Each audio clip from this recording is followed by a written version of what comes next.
Hello, everyone, and welcome to October 2023 edition of My Home Kitchen. I'm Amber Beebe in the background on recording and chat, and Jen Hosier will be switching over to in a moment to the kitchen. We're the bariatric dietitians at St. Luke's. We'll be leading you through some fun recipes today that are focused on frightening fall fun. We thought it'd be appropriate 1 week before Halloween, possible gatherings, to help you with some awesome holiday ideas. That's it. I got announcements in a minute. I'll do that in a minute. Okay, let me just share. Sorry, stop sharing and then turn your camera on.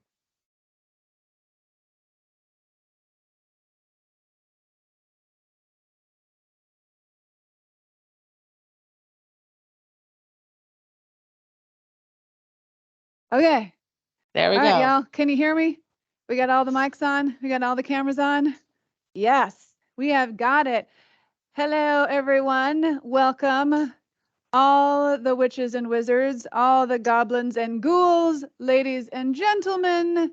We are here in October to do our cooking class. So we've got some fun recipes here with us today, and we're going to start off with dessert. And that's because dessert needs to go in the oven and bake for a while. And we are going to be doing a gravestone grumble. Well, it's a gravestone crumble, really. But that's what we're going to do. And it's going to have some cinnamon and some other spices in it. We're going to do a maple whip for it at the end. And that's going to add a really nice extra layer of fun and flavor. So let's get started. First ingredient, of course, apples. We're going to put together our apple filling here, and I've got just some thinly sliced apples. We've chopped those in half, so we've got some kind of nice, reasonably small pieces here. Hopefully you can see that. So pretty small, going to cook pretty easily in about half an hour or so. So it won't take too long in the oven. And we've got a combination here of some sweet and some sour apples. So we've got a couple Granny Smith in here.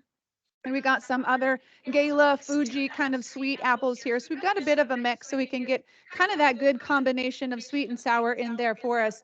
And then what we're going to go ahead and do after we have our preheated oven going, by the way, so you'll want to make sure that you do that, is we're going to begin by coating the apple slices with our sweetener, which is some powdered erythritol, and our thickener, which this time is some xanthan gum or arrowroot powder. Both of those work really, really well. If you're in a pinch and you needed to just use a couple tablespoons of regular flour, you certainly can.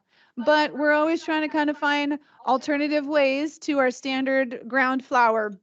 So that's what we have in here. So I'm just going to sprinkle that over my apples, and I'm going to give that a toss. We're going to toss to coat, as they say. So we're going to get that all worked in here. I want to make sure I get good coverage, right? We want it well dispersed all throughout. So we've got that going, and then we got to add a little extra pop of flavor, and that's going to come in the form of our lemon and our lemon zest. So I've got that here in a bowl for you. So we're going to toss that in or pour that in as well. And we're going to give that another toss here. And then pretty easy peasy, we're going to go ahead and toss this or pour this into our, you're going to want to oil this or butter this baking dish. So we've got that here, and we're just going to go ahead and fill all these into this baking dish. You know, we've got a metal one here. If you have a glass one, if you have a stoneware, any of those are totally fine to do. Just going to make sure I get those all nice and spread out. Oops, I missed a couple. You know what we say, waste not, want not. There we go. So we'll set that aside. And then we want to get our crumble going. So we've got our apples all done here. And in our other bowl, we're going to put our crumble together, our graveyard crumble, as we say. So we've got our almond flour, okay? We've got a cup of almond flour, so we're going to put that in there. We've got that, and then really essentially the rest of the flavor that's going in except the butter. So we've got a third a cup of chopped almonds. I'm sorry, pecans in this case, but you could do almonds, you could do walnuts. We kind of thought pecans would be the best choice here. It's a really nice dessert nut, but walnuts would work as well. So you can do that. We've got our brown sugar erythritol, so we can get kind of that nice, rich, sweet flavor here in this. And then a half a teaspoon of ground cinnamon, quarter teaspoon of some nutmeg. We're just going to stir this all up together. So I'm going to use this guy right here. Hopefully when I put my head down, y'all don't like miss my face, my hat. It's a big hat, right? Got my witch's hat on today because it's October and it's Halloween time. And that's what we're doing. So the reason we use the nuts, it's a way to get a little bit of that crunch in here without using oats, right? Because most of the time when we do any kind of crust or crumble like that, we have oats and that kind of gives that texture. So instead of using flour and oats, we're going to use almond flour and then we're going to use some kind of nut in here. And then to get this stick together, we do just have some regular butter, just a quarter cup of butter. It's softened, so I'm going to be able to mix it in here fairly easily. You could do coconut oil as well if that's what you prefer, but we have butter, so that's what we used, right? We try to use what we have. We try to give you guys alternates as much as possible so that you can also use what you have and not always have to go get extra things from the store. Most people have butter. Some people have coconut oil and use that and cook with that. And that actually has a pretty nice flavor too. I think butter is great. I love butter. But coconut oil is another great alternative, especially if you have trouble with dairy for any reason. You need to avoid it. It doesn't digest easily for you. This is really sticking to my spatula. But coconut oil has a really nice, great, that little bit of subtle coconutty flavor. It's got some different healthy fats in it than the butter. So it's going to be a little bit different. I'm going to go at this with 2 spatulas now. Here we go. There we go.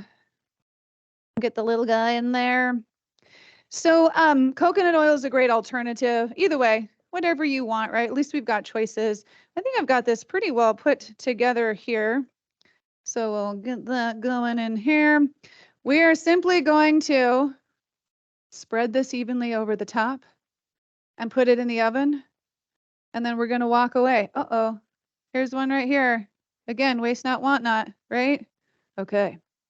So really easy dessert. Nothing, only going to take you a few minutes. Probably the thing that's going to take the most time is going to be cutting the apples. And if you have one of those really cool apple slicer peeler cores, right? You already got one done. Slice, you're good. Okay, in the oven. And this is going to go in for, wait for it, 30 minutes. Okay, so we've got that in here. In we go for 30 minutes. And I'm going to set a timer for 30 minutes. There we go. Ta-da. Dessert is in and going, and we can move on to our next recipe. So we're going to take a brief break. I'll go ahead and get us set up for our next recipe. I'll see y'all in a minute.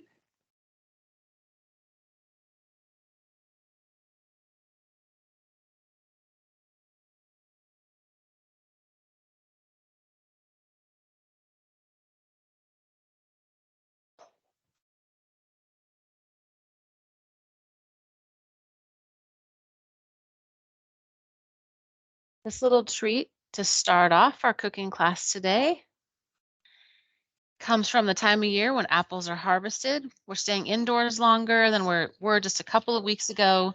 This dish gives so much hope for enjoying the little things that make us happy. Who doesn't love a good apple crisp this time of year? This one checks all the marks and hits all the awesome sugary cravings that we have. We use monk fruit, aloes in the apple filling, and swerve in the crumb topping. It's a little spendy, but it goes a long way. And we know having these sorts of items on hand can really help a little bit.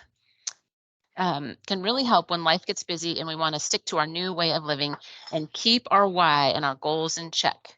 And the good thing about apples and cinnamon and these things is the apples, because of their high fiber, actually stabilize blood sugar.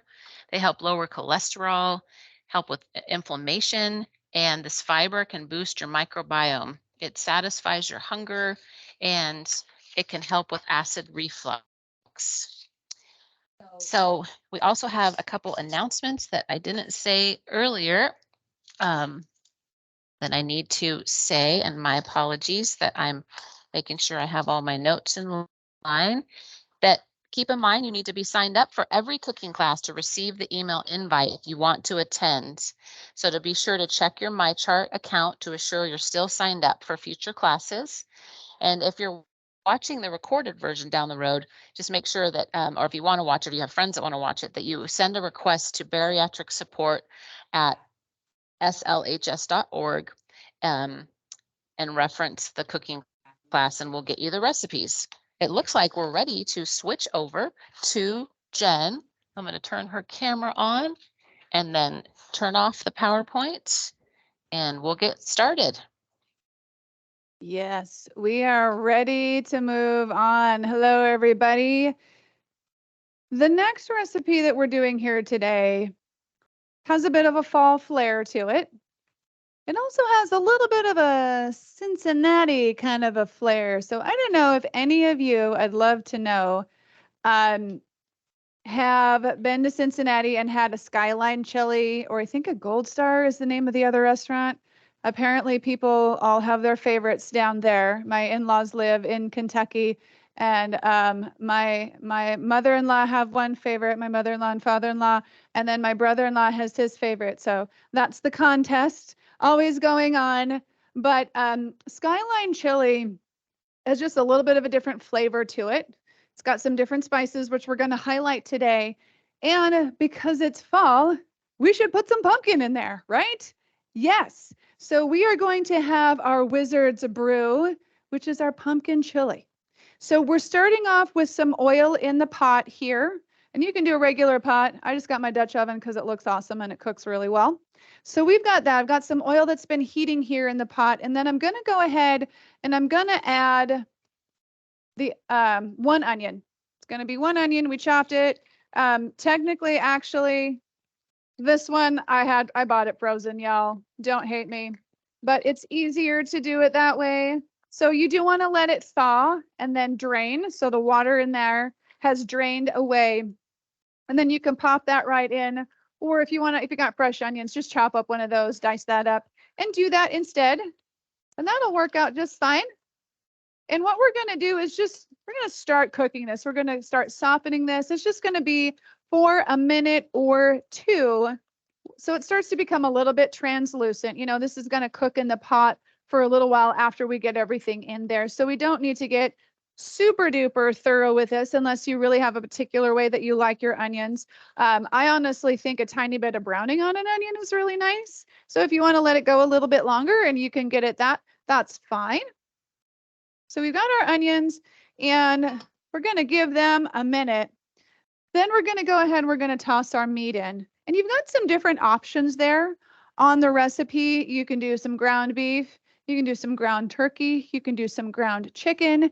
We're using sausage today. So we've got some ground sausage here. Anything is fine. So again, whatever you have or whatever your preference is or whatever your personal tolerance is here, that is what you can use. So we've just got our pound of ground sausage here in the bowl. We're going to toss that here in a minute. I think our onions are looking good. Oh, they're already starting to smell really nice. You can smell that. Okay. We'll go ahead and toss our meat in. Boom, there it is. And I'm just going to break this up a little bit. You know, if you have one of those really cool tools that really help break up your meat, you can use that guy in here. But basically, we just want to get this so there's no pink left in the meat when we're done cooking it before we get everything else in here. So I do have this turned up fairly high to get, my hat's falling off, to get a nice hot pot here to get this meat cooked up nice and thoroughly. But I'm just going to make sure that I break it up really well because I want the meat to disperse throughout the chili evenly as much as possible. And you know, again, it's really kind of your preference, but I prefer that the meat be small and just kind of disperse throughout the whole pot as opposed to bigger chunks. And, you know, honestly, you could probably tinker with this. If you really, really like a more meat heavy chili, you could probably put 2 pounds of meat in here and less beans. You know, you can kind of tinker because as long as the volume is generally the same, then the spices are going to be okay in this. So I've got my meat here. It's getting close to no pink. So we've nearly got it there. I'm going to let that go for just another minute. After that, we're just tossing the rest of it in. Like, this is a really nice, easy recipe. Once you've got the onion and the beef cooked, or the turkey or the chicken or whatever it is that you have in there, once you have the meat cooked, you just toss everything else, give it a stir, and you just let it ride, right? So again, really easy. Desserts in the oven cooking. We're going to get this on the pot put together. We're going to get all of this just going on its own. And while it's doing that, got a little trivia question for you.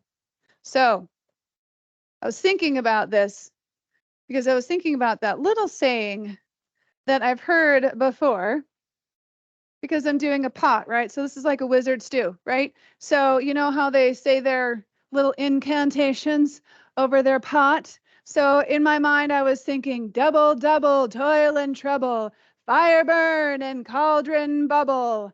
Now, the trivia question is, do you know where that originally came from? And don't say Harry Potter. That's not the right answer. But that's what was in my head because I heard the song. But that is not it. So if we can get the chat up on that computer up there on the wall, then I'll be able to see what the replies are, and Amber will fill me in as well. So while you guys are thinking or madly looking it up on your phone or your computer, oh, Mike, smart guy, smart guy. Mike says Shakespeare. That is true. I'm going to put in my 3 to 4 cups of broth. I put 3 cups in last time, so I'm going to do about 3 here. I want it a little bit thicker. There we go. Very good. We got Shakespeare. That's right. We're heading in the right direction. Mike's got it. Mike, do you remember which Shakespeare piece it was from?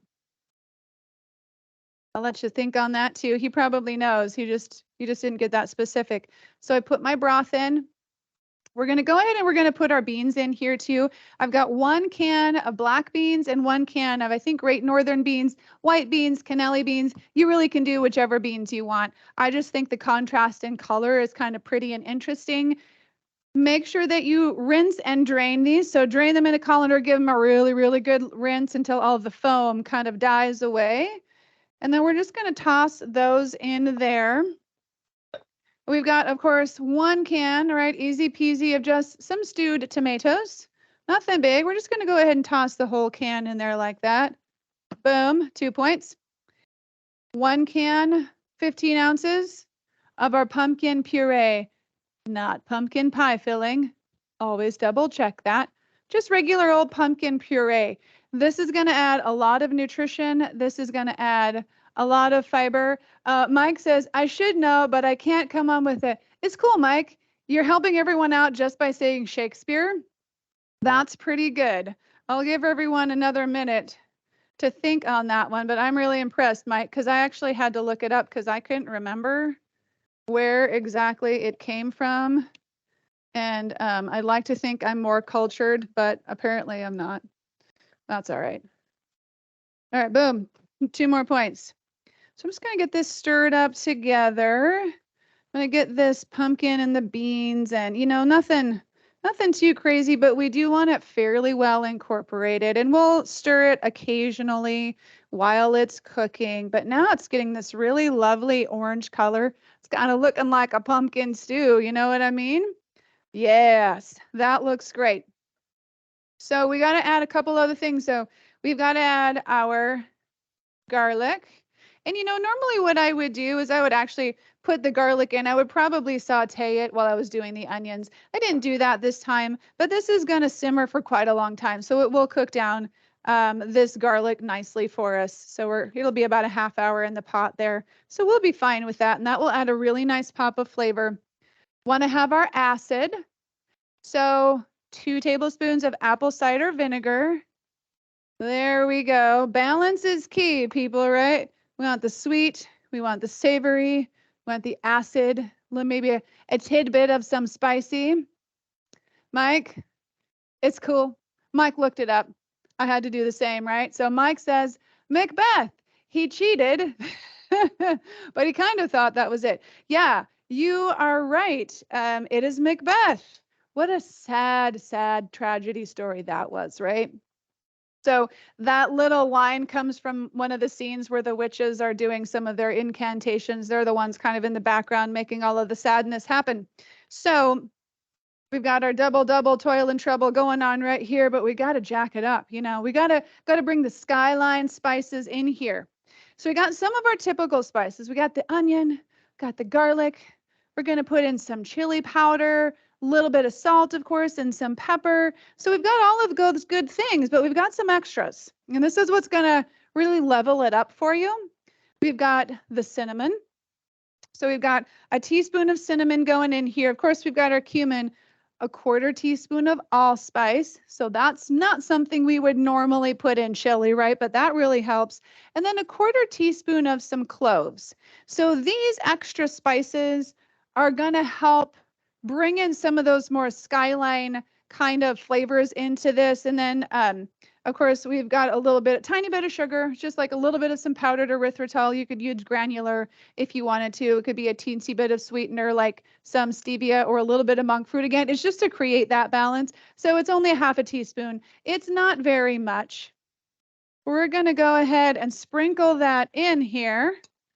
And I'm going to get that stirred in. I'm telling you, you guys, you've got to try this. This was a bit of an experiment and an evolution coming up with this concoction, but it turned out so good last week. It was so good. I'm going to make Mish jealous, and we're going to have to bring her some because she's going to want to try this. Mish is the boss lady, and so we want to keep her happy. So we always try and make sure we have really good recipes, and then we bring her some of the food. So she's very happy with that. Final ingredient, and this is a magical one. Yes, Kenya, you should be hungry, and you should buy the ingredients for this and make it today. And you know what the nice thing is about something like this, because I get it, you guys, this is a big pot. And so if you're not feeding a group, or you know, you're fairly soon after surgery, only a couple months after surgery, for example, this is going to feel like a lot. You can freeze this. After you cool it down, you can freeze it in batches. You can enjoy it throughout the cold months. So, you know, make it once, eat it 5 times, right? All right, our last ingredient of interest is chocolate. And I've got, where did I put it? It's going to be some dark baking chocolate. So what you're going to want to do is get yourself preferably some 100% baking cocoa, or I've got, this is the Ghirardelli one. It's just some 100% unsweetened cocoa. My screen, Amber. And then I've got 1 ounce. We're going to only want to put in 1 ounce. And so what I did, I'll leave that there in front, is I took the ounce, I rough chopped it, nothing fancy, just to kind of break it up a little bit. And we're going to toss that in. Chocolate, you say, in chili? Strange addition. But it adds a layer of flavor. Whoever decided to think of this is a genius. But this is another part of what goes into that Skyline Cincinnati style chili. And so we're adding that in as the final magical ingredient. You know what? I'll put one of my hairs into. Bink. We'll toss that in as well. I'm just kidding. I didn't do that.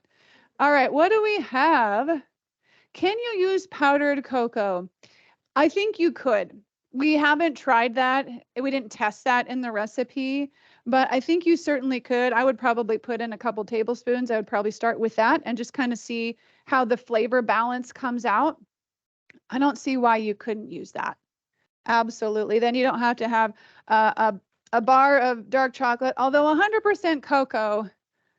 Most of us aren't really jamming on this too much, right? It's very bitter. It's just the chocolate flavor. There's no sweet in this. And so you could probably have this sitting around for a long time and not have it call to you or speak to you from the pantry like some things do. But it adds this really nice layer of flavor, a little bit of that bitterness to it. And what we're going to do here with this now is we're going to go ahead and let this simmer. So 20 to 30 minutes on the stovetop. We want the flavors to meld. We want to give it a little bit of time to reduce.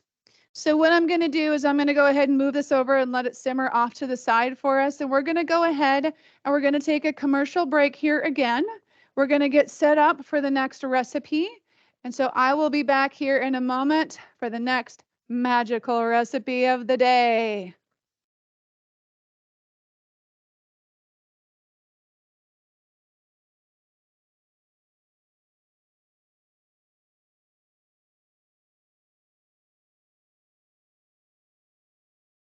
All right, everyone, I will get the slides up in one moment. I'm so sorry. Have a couple announcements. We're going to talk about this wizard brew while we are on our break here. This recipe is so tasty. It's hard to imagine that it actually has so many health benefits within the chili. You have your spice of cinnamon, the undertones of chocolate. There's protein and fiber and so much variety of herbs and spices. You can top it, and you'll see at the end when we have our display with sour cream and cilantro, shredded cheese. You could omit the sausage and have it just be all vegetables and legumes. Vegetables are known for their fiber, which supports our good gut health. In addition, they provide vitamins and minerals and phytonutrients. These phytonutrients are not found in the multivitamins that we all take, that you definitely should be taking if you aren't already. These nutrients accomplish and support nearly every function in our body. Onions, for example, are an excellent source of vitamin C, folate, vitamin B6, potassium, and like all vegetables, they are excellent sources of fiber. Cinnamon offers benefits of lowering blood sugar, and it also is anti-inflammatory, cholesterol lowering, and all of that. It not only enhances the flavor, aroma, and color, but it also can protect us from acute and chronic diseases. I also have a couple of announcements. Please keep in mind that we have a change to December cooking class. It's moved to the second Friday of the month instead of the third. And the next Healthy Living cooking class in November is talking about supplements that support certain functions in the body. I'm sorry, the next Healthy Living series on Tuesdays from 11:30 to 12 is focused on supplements that support certain body functions. Certain functions. I apologize. Those changes will be reflected in your MyChart account. Be sure to look for the most current dates and times. We'll always attempt to inform you of these changes as we typically know ahead of time, but your catch-all will be checking the appointment area for the most current dates of the week to a week or two before our typically scheduled classes. I think we're ready to head back to Jen. I'm going to turn her camera back on and let's get started. Let me turn this off. I have returned. We are back. So, dessert is in the oven. Dinner is boiling on the stove over the fire that pretend it's here in our magical little hut or whatever wizard's castle. What do wizards live in? I don't even know. A little cottage in the woods, probably, right? So, if we're going to continue with our theme, we want to bring in, some more unique and unusual ingredients to our dinner or our meal for today. And of course, we want it to be healthy as well. But what we really want to do, we want to include some brains into the menu today. So, since we don't have any normal sized brains on hand, we had to go with shrunken brains today. So we have our shrunken brains, which is just little cauliflower florets, right? They're not real brains. If they made me smarter, maybe. No, I'm just kidding. So we've got it's one head. It ended up being a really small head. So there probably wasn't much shrinking we had to do today. Like we got our head of cauliflower and it was like, wah, wah. Tiny little guy. So normally I'd say you probably want a little bit more than what I actually have in the bowl, which is not a whole lot, by the way, but we're going to make it work. It's going to be fine. There's going to be a lot of flavor on these shrunken brains. So it's going to be okay. Now, you'll want to make sure you have your oven preheated, which of course I do right now because my dessert is in there. 375, we've got that all preheated. You want to make sure you have your lined baking sheet ready to go. So we've got that. You don't have to line it, but you want to. You know, parchment paper or some kind of Silpat reusable lining for your sheet makes cleanup so much faster, and it keeps it from sticking to the pan, which is a pain. So we've got that ready to go. That will make it much easier. We'll just be able to slide that off the cookie sheet. We've got our mini brain / cauliflower in the bowl right here. And we're going to start tossing these together with our ingredients. So I've got my oil and garlic. It can be olive oil. It can be avocado oil. Those would be your best options. I think avocado oil is probably going to be the better choice here. We're not cooking it too hot, but if you do like to roast your vegetables at a higher temperature than what we're doing here, which you could, I would say 400 or 425 would be fine. You might get them out of the oven a little bit faster, but I have two things at once in the oven, and so it's easier if I have them at the same temperature in there. So in that case, avocado oil definitely would be better, but you could go either way. Both of those are really good oil choices. So we've got our lemon juice and garlic and lemon zest. So here's my zest. I'm gonna put that in there too, right? There we go. Lemon zest as a really nice pop of flavor. So y'all don't leave this out. This very small shrunken brain is going to have a lot of flavor on all of these little pieces because there's so few. We've got our oil, we've got our garlic, we've got our lemon, a lot of flavor there. But we don't want to stop there, right? We're going to level it up with the flavor and, of course, with nutrition at the same time. And that's where all of our spices are going to come in. So we've got our paprika, we've got some onion powder, we've got, of course, salt, we've got some Italian seasoning here. And what we also decided to add to this was a little bit of those pork rind crumbs that I used in September. We've used those before, and you can buy those in a canister. We buy them at Walmart. They're already crushed up and ready to go. So it's like panko, but it's made from pork rinds.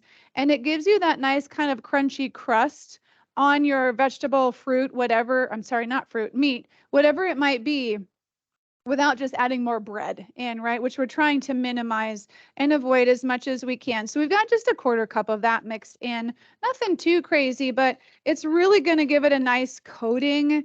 These are going to just taste and feel a lot nicer to you, kind of like you had a really nice coated, I don't know, piece of meat, little vegetable, something like that. There we go.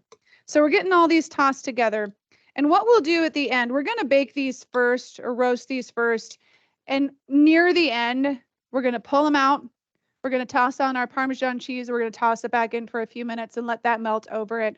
You can technically do this with all of this, but the cheese cooks pretty fast and you start to get a lot of brown crunchies on your tray, and the cauliflower isn't always quite done. So especially with cauliflower, which is a little bit harder, it needs a little bit more time to roast in the oven than other vegetables.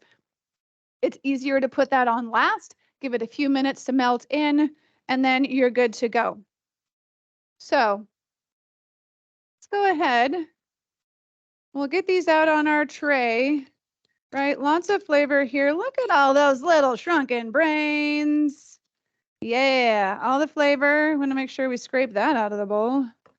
Okay, so I'm going to get these all spread out as much as I can. The more space that we can give them, the more they're going to roast and not steam. So it's good if we can get them spread out a little bit. And we're going to get this into the oven. We're going to go for about 25 minutes or so, which means we'll be pulling them right out at the end of class. That's all right. We'll get the Parmesan heated on them and it'll be good. So I've got my timer going, 25 minutes. There we go. Play. Yep. So we'll let that go ahead and go. And I'll just keep my cheese off to the side here for later when we're ready for it. And now it's time to move on to the next recipe, We are flying through these, you guys. We're doing good. We are going to move on to Frankenstein fingers. We'll talk about that in a minute. Let's go to commercial break. I'll get ready. I'll be back.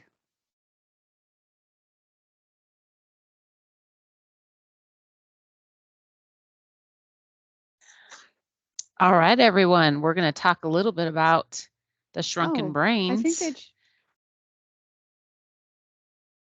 Your mic's still on. Okay, you got it. All right. Cauliflower is one of those vegetables. Sorry, my PowerPoint's not coming up. It will. Everything's a little slow today, a little cranky on a Friday. Cauliflower is an excellent source of vitamin C, vitamin K, folate, vitamin B6. It's also a fat-soluble vitamin, one that comes from plant foods in vitamin K, and the other comes from animal foods and fermented foods. It makes proteins needed for blood clotting and helps with building bones. Vitamin K2 is the kind found in dairy, fermented foods, and animal products, and they appear to suppress the calcium buildup in the arteries. Here I have a nutrition analysis of 1 cup of cauliflower, which is a lot for most of you guys on the class. That's going to be a lot. So just hearing this is encouraging really as far as how much vitamins. So, even if you have a 1/4 cup or 1/2 cup, you're going to get barely any calories. It's like 27 calories for 1 cup, 2 grams of fiber, over half your daily value of vitamin C, and also like almost 1/4 of folate and almost 1/4 of your needs for vitamin K. So it's just very nutrient dense. It also has a little bit of magnesium, but that fiber is super beneficial to all of us. But really, when you're on a high protein, low carbohydrate diet and you're not getting any whole grains, that fiber is super important to make sure that you have lots and lots of vegetables and legumes. And it also can help with inflammatory bowel disease, constipation, diverticulitis, all sorts of awesome benefits of fiber. I think we're close to going back. So I'm going to switch over to Jen and we'll be back. Put it back to the kitchen. That's right. Back to the kitchen. I'm just stirring here my Wizard's brew, which is definitely double bubbling. So there we go. We don't want that to go to bananas. Okay. Let's get on to the fingers. We've got a brew. We've got graveyard crumble. We've got some brains in the oven. Why not have fingers, right? We all need fingers on Halloween. But we're going to, of course, not have real fingers.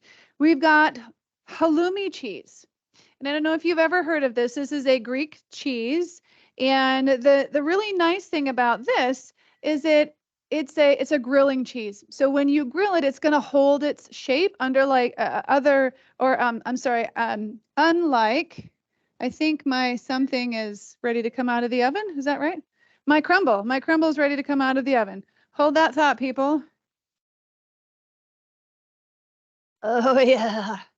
Oh, that's good. Alrighty. Are we ready? Dun, dun, dun, dun. Super tasty, smells amazing. So hopefully you guys are able to see that. Yeah. So I'm going to set this up here. We're going to let it cool a smidgen. And then we'll show it to you at the end. So like I was saying, halloumi cheese is a grilling cheese, which means we can grill it. We can put it in a pan. We can put it on the grill. And you can get some nice browning heating going with this, but it's going to keep its shape. So why not make it in the shape of fingers and grill it, right? And we're going to pan fry it, of course, right? Because I don't have a grill here. And it's really easy.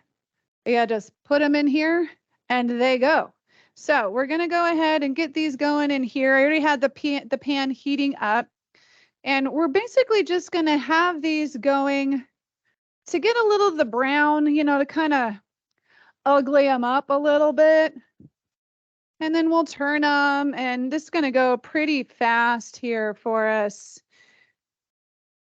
So we'll tell you a little bit more about halloumi cheese in a minute when we go to our next commercial break.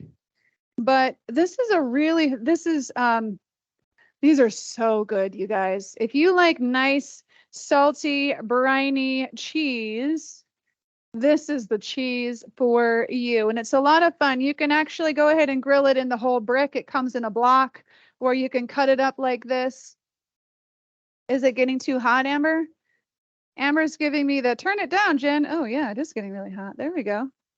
All right. No, that's fine. Yeah. They're sticking a little bit here. There we go. There we go. Yeah, little too hot, too much. Turn down the fire. You know what I'm saying? Yeah, because now they're all sticking. There we go. That's better. Okay, so hot, but not too hot, right? I did it perfectly when I practiced it last week. So here we go. So we're going to get these all turned. And these are going to look really nice. I'm going to see if I can get some of the brown off of here so they look, you know, a little ugly. But this will it'll go pretty fast here. And then what we're going to do is we're going to make them look like fingers. You know, and what do you do when you're trying to make something look like fingers? You put fingernails in it, right?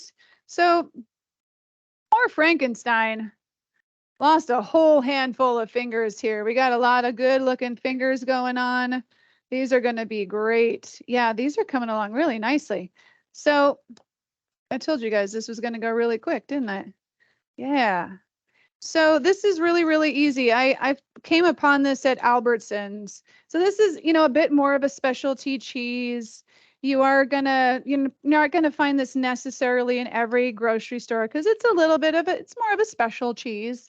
And so you can find this at some of your regular grocery stores, but probably not Winco, probably not Walmart. You're gonna see it in Fred Meyer. You're gonna see it in Albertsons.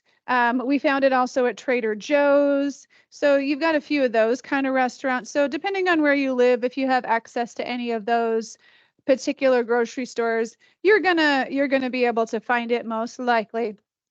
So we're gonna go ahead and pull these off. And then we're gonna start sticking the fingernails on so that we can make Frankenstein's fingers look like Frankenstein's fingers. You know what I'm saying? There we go. Yeah. Mish will bring you some of these too. These are awesome. You're going to like these. And they really, really do look like fingers when you're all said and done. So I've got myself some, where are they? Here they are.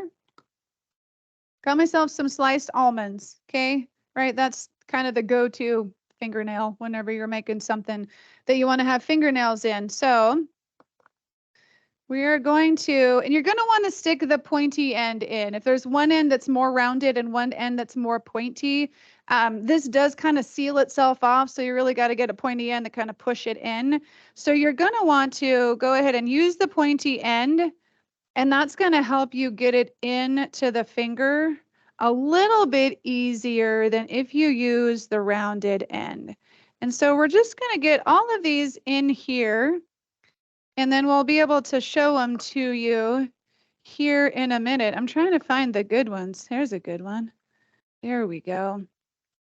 So like I said, halloumi is a Greek style cheese, and actually there's two different ways to find it. There's actual traditional halloumi cheese, which is the actual Greek cheese. It's usually made out of, I think, goat milk, if I recall correctly. So it's pretty particular.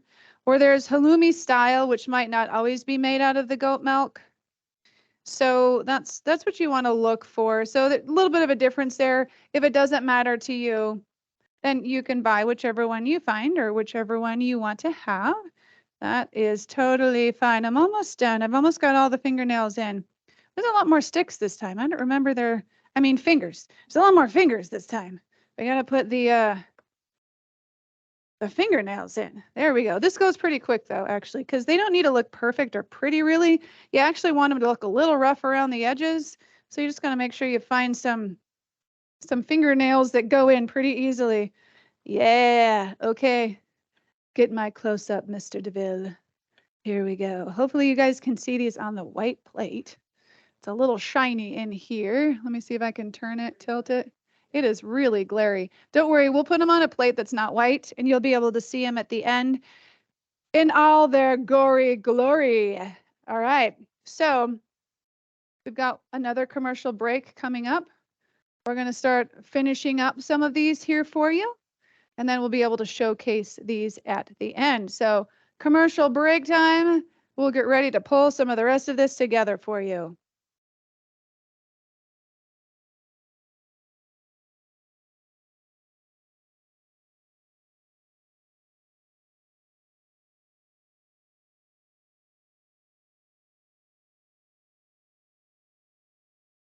Okay, everyone, as we get close to the end here, I'm going to talk a little bit about the halloumi cheese. It, first of all, is so tasty.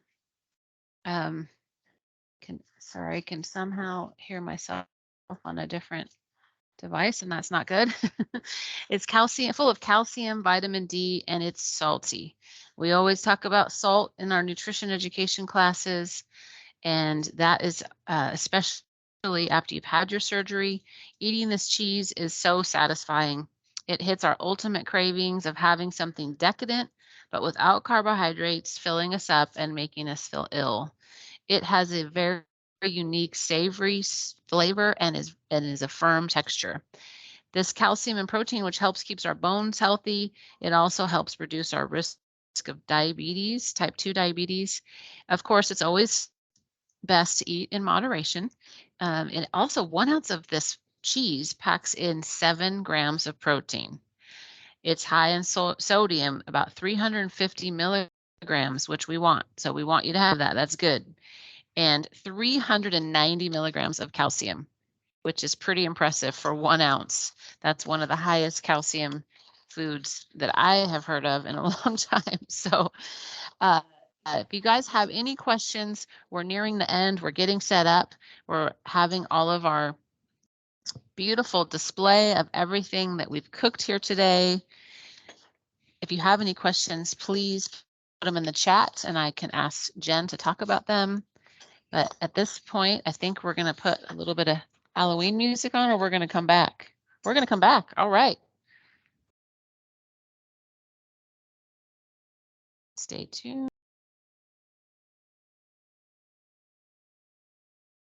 I think it is. Can you hear me? Can you hear me? Can you see me? Excellent. Right, we're back.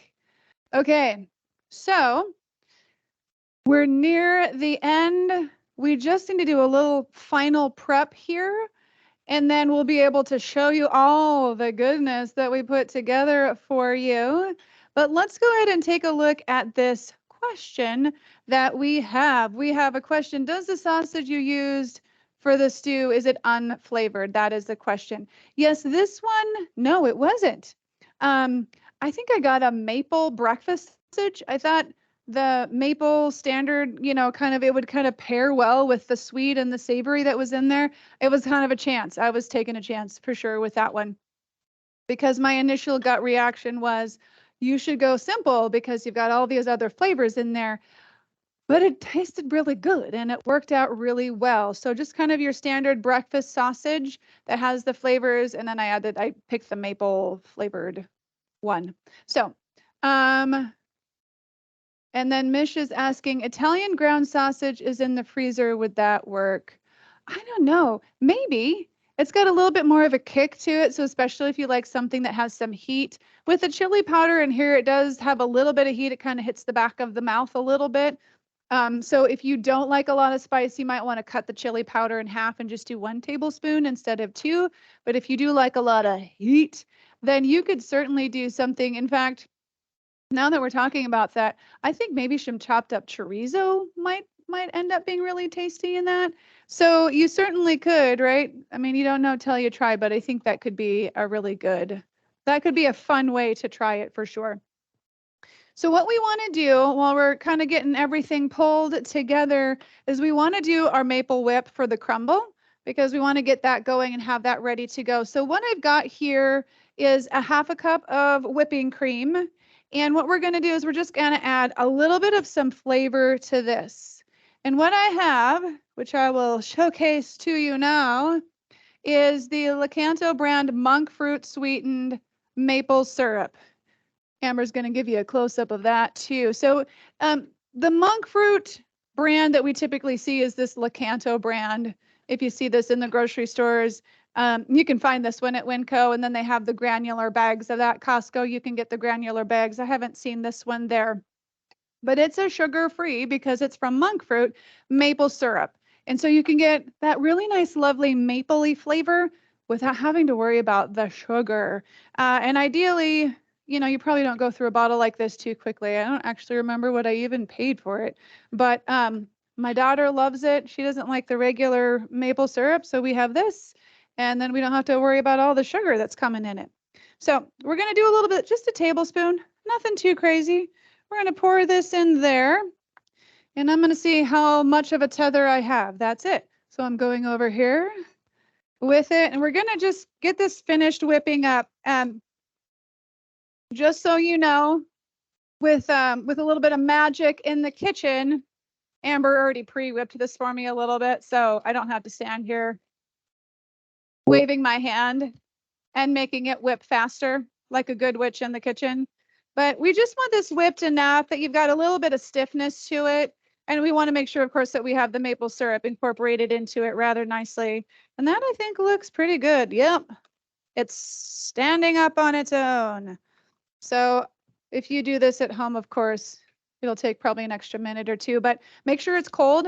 Whipping cream always whips a little bit better when it's cold. So we put it in a cold bowl. We measured it into the bowl. We put the bowl in the fridge and we let it sit there for a while we were getting everything else ready. So the the whipping cream and the bowl were both really cold, and it just whips faster that way. So we are going to, I think we're going to go to commercial break one last time, and we're going to go ahead and get all of this stuff. Actually, you know what I'll do first? I'm going to pull out the brains. So let's go ahead and get these brains out because we want to get a little bit. Oh, these are looking good, you guys. It's got a little bit more time it needs to cook, but that's okay. We're going to get the Parmesan on the brains here. I don't know about you, but I got cheese on the brain a lot. So we're going to do just this little bit of Parmesan. And you can, I don't know if you're able to see, but I can see, I'll kind of hold it up for you. A lot of these seasonings were already blackening a little bit on the tray. And that's why we do the Parmesan cheese at the end, is we don't want all these really dark, it's probably hard for you guys to see that. There we go. All of these really, really dark pieces, we don't want that to be the cheese. We want the cheese just melted enough that it's sticking to the brains.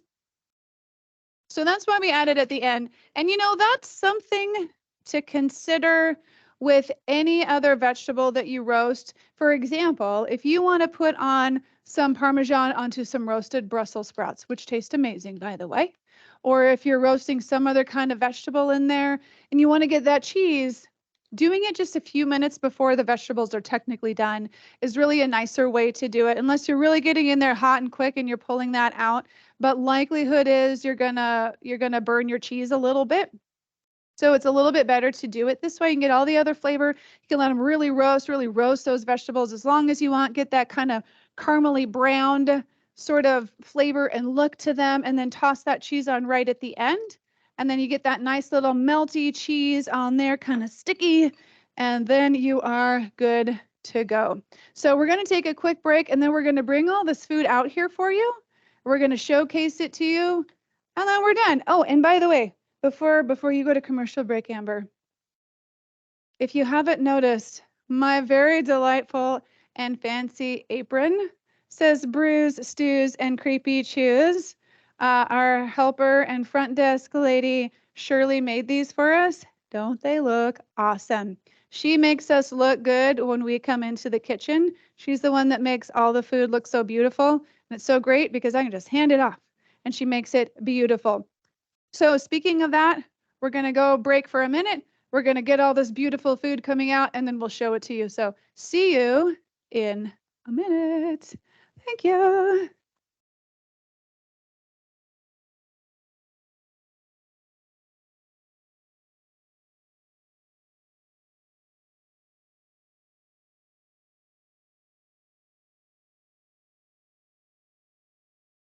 Okay, everybody, this is the best part of the class. First of all, y'all, it smells so good. I'm sitting here on audio, listening to you guys, or listening to Jen and smelling all these scents. It's amazing. And so as they get set up to show you everything, I wanted to sell up and talk about November's Thanksgiving feast class that we'll be having the third Friday in November, which is just about a week before, a little less than a week before Thanksgiving. And we will be highlighting all of the favorite Thanksgiving foods. So I just want to be sure that you guys sign up for that. And if you can't make it, we will be recording. We're not sure how this recording turned out today until we give it to our tech guys and girls, and they edit it and make it amazing. So, but we'll have everything available on our St. Luke's YouTube channel. So don't forget to sign up for that. And again, if you ever just want the recipes and can't come to class, then just send us an email at bariatric support email that I think is on the screen right now at slhs.org. I think we're close. How close are we, ladies? Super close, Amber. Super close. We are super close. Oh, you have your mic on. That's fine. I know. So everyone can hear me. All right. There we go. I think I'm going to switch over to the camera as they get ready. Yes. Oh, you guys. If only this was Edo-Vision, it would be great. Smell-o-vision would be cool too, but that's how we torture the security guy down the hallway, is he always says how it smells so good. So we just continually come back and torture him with all the good smells. We're done. We're ready to show everything. So first we have, what did we start with first? We'll start with dessert. We've got our apple crumble. Maybe someone can give me a close-up a little bit with that guy, but we've got our, well, graveyard crumble, technically, right? There we go. I'm going to try and there. Yeah, that's a decent shot right there. So all the goodness, got our little bit of maple whip on top. You know, you could probably really level that up again and just do a tiny drizzle of the maple on top of that. Make it look even prettier if you wanted a little bit more hit of that. And then we went on to our chili, right? Oh, you guys, look at that. That is a beautiful bowl of pumpkin stew chili. And you can have a little fun with that. We got some pumpkin seeds on there. Of course, your standard shredded cheese and sour cream and a little bit of avocado. Add a little bit of extra healthy fat with that. You guys, it is so good. You really need to try this. Then, of course, we have our mini brains. Brains, y'all. There that is. So hopefully you can see that a little bit. We've got the brains right here with all that flavory goodness. And then some of that melted cheese. And then we sprinkled a little bit of extra on because why not, right? A little extra cheese, a little extra protein to go with our very healthy vegetables. And last but not least, what meal wouldn't be complete without fingers, right? So here we've got our Frankenstein fingers and kind of trying to show the fingernails a little bit. You know what? I'm doing this. There we go. Now you can see it. Fingernail. Now you can eat these straight up. They're really good. But if you want to really kind of bloody them up, we got a little bit of marinara sauce here that you can dip them into, which is tasty as well. So that is everything for today. You guys, if you have any extra questions, please let me know. I'm trying to look at the chat up there on the wall, but if not, we are done. Wherever you are, whatever you're doing, go shopping. Get all of the ingredients for this. Start making this good food for yourself. These are pretty easy. They were not hard, and they taste amazing. So to all the ghouls and the goblins, to all the witches and the wizards, to ladies and gentlemen, thank you so much for joining us today in our October cooking class. We hope you enjoy these recipes. We hope you join us again in the future next month, where we will be talking about a Thanksgiving feast. All right, you guys, bye-bye for now. We'll see you later. Happy Halloween.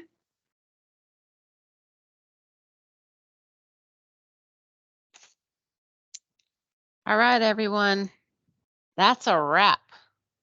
Thank you all for coming. Enjoy making this awesome. It's Mike has a question. Remind me where I can get these recipes. And I'm gonna, yeah. Mike, the message that you received, the email that you received to click on the link to get into this class today, the recipes are attached to that. So go back to that message and look around for wherever the attachment is that shows up on your email, and it will be there for you. And you can go ahead and print those off or save those to your computer, or however you like to do that.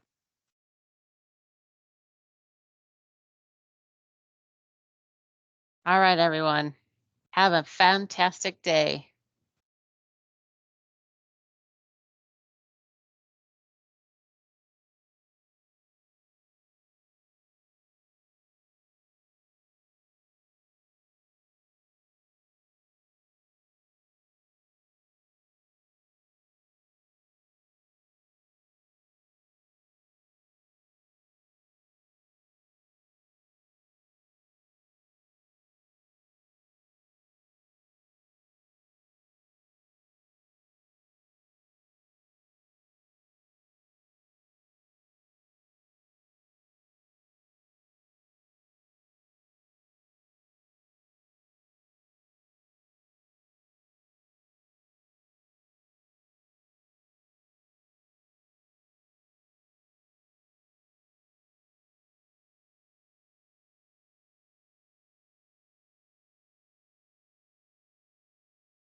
Still.